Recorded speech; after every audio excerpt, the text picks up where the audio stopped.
I had a viewer post up on my video about the anti-hyperflash LEDs that they're instead using a lighting module. The reason why I haven't used one of these, aside from the fact that if a bulb burns out, I'm not going to be notified, is that some of them have a weird delay before they actually start doing their normal blinking pattern.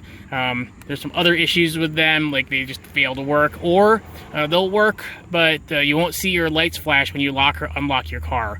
Now, they said that the Novita LM449 worked perfectly for them. So I'm going to go ahead and swap it in and see if that is the case. Now this one I was trying to find on Amazon, but I couldn't find it, so I ended up just picking it up at AutoZone because I know that they actually had this brand. Alright, so get underneath of the dash and look up above the brake pedal, and you'll see it right there with the blue harness. That is the light module. If you're uncertain as to which one it is, turn on your hazard lights, you'll hear it clicking, and then if you touch it, you'll know that that's the one that's clicking.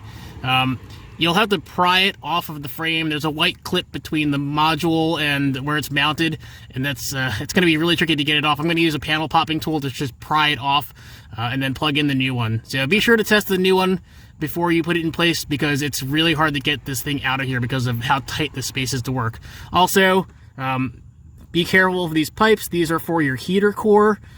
Basically, it's got radiator fluid in there. That's how you get heat to the car when you're driving in the wintertime. These will be hot if the car has been running, so try not to touch those by accident. All right, so I'm going to go ahead and try to pry this thing off of here and make sure the new module works. That was incredibly painful to get the old harness unplugged, but let's go ahead and see if the lock and unlock lights work. Good. Better.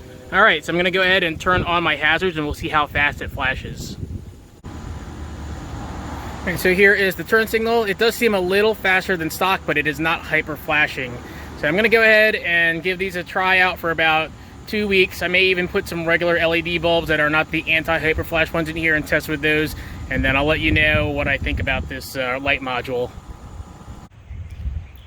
Pardon my car, it just rained last night, so it's really dirty at the moment.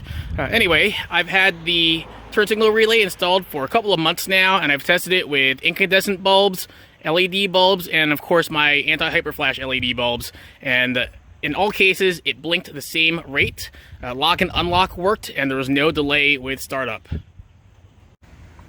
If you decide to install a turn signal relay, I recommend checking your bulbs frequently, perhaps at every gas fill-up.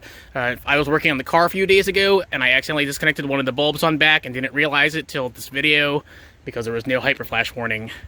Anyway, if you're deciding on doing an LED turn signal strip, this is what it's going to look like with this relay.